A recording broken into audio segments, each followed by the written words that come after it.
Welcome back. Jason Hairston's career began as a linebacker in the NFL. Today, he's the founder and CEO of the wildly successful hunting brand, KUIU. Members of the First family have even been seen sporting some of his gear. Joining us right now to talk about the big business of hunting and conservation, KUIU CEO Jason Hairston. Jason, good to see you. It's great to be back. Thanks so much for joining us. Yeah, so I know we talked about the hunting business the last time you were with us, but give us a story. Sure. What got you into this business from the NFL? Well, my dad got me into the business a long time ago as a kid. That was our connection and what we did. And I just had a love for the mountains and love for the adventure and doing these trips into the mountains, and had a connection with that. When I got done playing football, your whole focus in athletics is football, football, football. Everything you do is that. And when I got out, I really was looking for something to connect with, and I went right back to hunting. The gear is really cool. Thank you. You brought it when you were here the last time. Have you actually hunted with Donald Jr. and Eric Trump? I have, and a couple trips this year with both of them.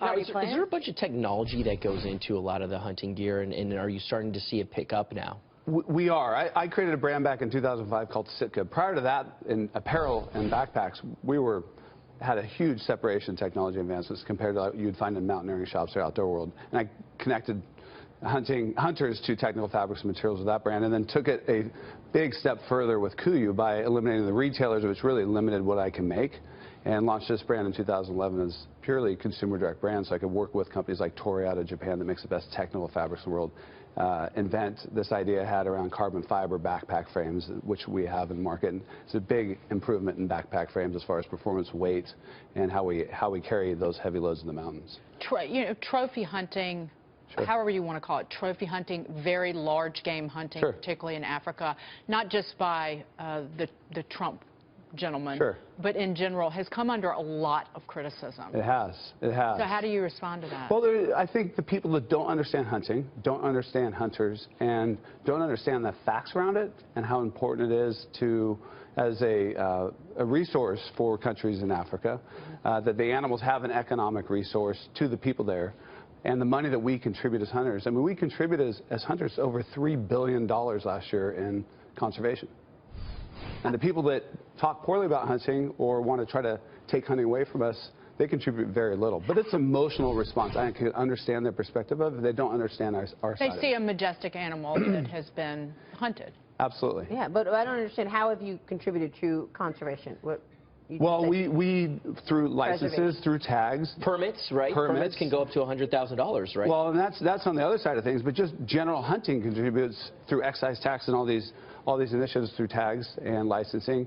That's over $2 billion a year that supports wildlife and habitat and biological studies and the fish and game to protect them and all the laws that go around that. Without hunting, who's going to manage the wildlife and the habitat? Yeah, and that's the most important economic piece of this, is that there's only a set amount of permits, licenses, and things you can do. So every year the cost goes up, right? Because they manage. It can, absolutely it can. And it's all based on biology and biological studies on how much game we can hunt, when we can hunt it. And those are taken into account every year to determine how many tags go out for the animals we hunt. What do you love to hunt the most? I've never hunted anything in my life, literally hunting. I like sheep hunting up north in Alaska, the Yukon, or the Northwest Territories, just because of the big adventure. Now, it's not for everybody. That's supposed to be the most challenging animal to hunt. It is. It's remote. Wild sheep. We have to say wild sheep because people think like. Yeah, not the barnyard sheep. Right. No, these are animals that live in the most remote. Yeah, it's not Baba Black sheep.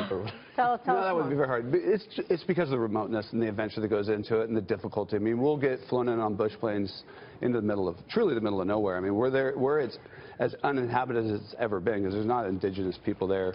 There's nobody there. And most of these animals have never seen a human being. And we get to go experience those places, those wild places that you wouldn't unless you were hunting. And it's so different than like a national park, the places we get to go and the things we get to see. And it's amazing. And it's very, very physically difficult.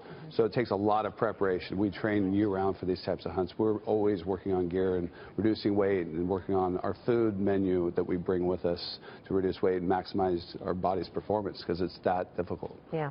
Before you go, Jason, if you started your career today, would you still go into the NFL? Good question. There's something that football is, that, the blood, sweat, and tears, that aspect of it, the difficult and challenge, there's nothing like it. I have a son, and we've sat and talked about it, and I hope he doesn't, because you do pay a big price. I broke my neck. Both my shoulders are separated multiple times, and I've got the symptoms of CTE that I'm dealing with a neurologist on. So it's a big price, and you don't realize it when you're 19, 20 years old. You think you're invincible. Well, absolutely. Well, Jason, prayers and blessings as you deal with that. Yeah, well, thank you. Thank you. Absolutely. Yeah. Well, Thanks it's been for being here, Jason. a pleasure to be on. Thanks for having us I'm sorry, back. finish your thought. No, it's great to be back on. Thank you Great. very much. Thank you, Appreciate Jason. it. Jason Hairston joining us there.